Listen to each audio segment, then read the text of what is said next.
እንደምን አላችሁ? እኔ እግዚአብሔር ይመስገን በጣም ደህና ነኝ። ዛሬም በሌላ ቪዲዮ ተመልሼ መጥቻለሁ። ዛሬ ደግሞ ይዤ የቀረብኩት ከሌሎች ምግቦች ጋር በጎን በኩል እንደ ሳይድ የምናቀርበው የተፈጨ ድንች ወይም ማሽ ፖቴቶ እንዴት አድርገን እቤት እንደምናዘጋጅ ነው። እንደምትወዱት ተስፋ አደርጋለሁ። አብራችሁን ቆዩ።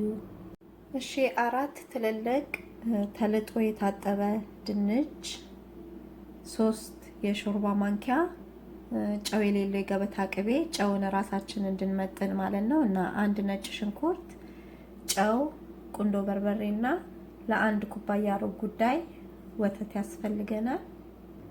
እሺ ድንቾቹን እንደዚህ አነሳ አነሳ አርጌ ከተፊያቸዋለሁ። ነጭ ሽንኩርቱንም እንዲህ አራት ቦታ ቆርጬ አንድ ላይ ከድንቹ ጋር እደባልቀዋለሁ።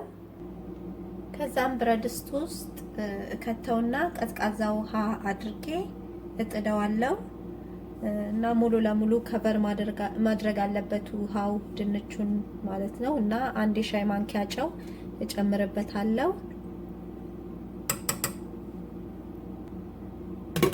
ከዛም ሲበስል እመለሳለሁ። እሺ ድንቹ በስሎልናል። መብሰሉና ለመብሰሉን በሹካ ወይም በቢላ እንዲያርጎ ማየት ይቻላል እና አሁን ውሃውን አጠፋውና እመለሳለሁ። እሺ አጥፍፌው ተመልሻለሁ። አሁን እንዳመጣዋለን ባለን ነገር በጭልፋ በሹካ ወይም በሚመቸን ነገር እንዳመጣዋለን። እሳቱን በጣም ቀንሼዋለሁ፣ መጨረሻው ድረስ ሎ ላይ አድርጌዋለሁ።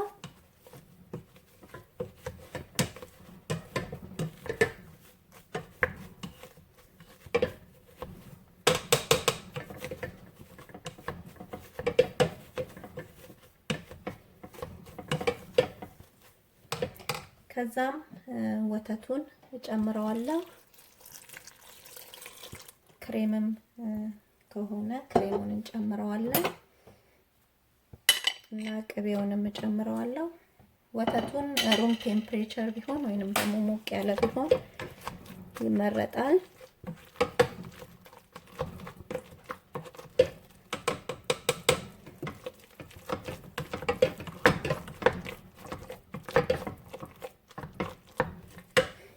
ከዛም በእጃችን ቁንጥር አድርገን ወይንም ደግሞ እንዲሁ ትንሽዬ ንስንስ እናደርግበታለን ቁንዶበርበሬ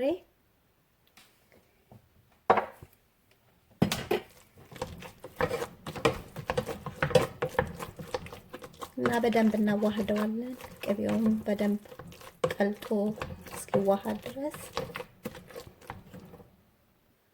እና ሩብ ሻይ ማንኪያ የሚሆን ወይም ትንሽ ጨው ጨምርበታለሁ። ስንቀቅልም ውሃው ላይ ጨምረናል እና እኛ እንደሚመቸን የምንፈልገውን ያህል ጨውን ቀምሰን እንጨምራለን ማለት ነው።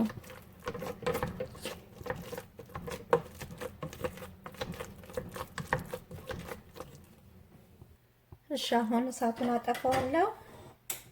ሰሃን ላይ አቅርቤው እንገናኛለን። ይሄንን ይመስላል ሰሃን ላይ አውጥቼው እና አስፈላጊ ከሆነ ከላይ እንዲህ ትንሽ ትንሽ ቅቤ ጣል ጣል ማድረግ እንችላለን ስናቀርብ። በጣም አሪፍ በሳይድ የምናቀርበው ምግብ ነው ማለት ነው። ከሌሎች ምግቦች ጋር በጎን በኩል እናቀርበዋለን ማለት ነው። እንዲሁም ደግሞ ከላይ ስናቀርብ ግሪን ኦኒየን ወይንም ደግሞ ፐርስሊ ከላይ ንስንስ እናደርግበታለን እና እንዲህ እንደምታዩት ቆንጆ ይሆናል ማለት ነው። እና ይሄንን ይመስላል ተመልካቾቼ። እንደምትወዱት ተስፋ አደርጋለሁ። ይህን ቪዲዮ ከወደዳችሁት ላይክ፣ ሼር፣ ሰብስክራይብ ማድረግን አትርሱ። እንዲሁም ደግሞ ሰብስክራይብ ላደረጋችሁኝና ኮሜንት ለምትሰጡኝ ለምታበረታቱኝ ሁሉ እጅግ አርጌ ነው የማመሰግነው። እግዚአብሔር ያክብርልኝ። በሌላ ቪዲዮ እስከምንገናኝ እግዚአብሔር ሰላም ይብዛላችሁ። ባይ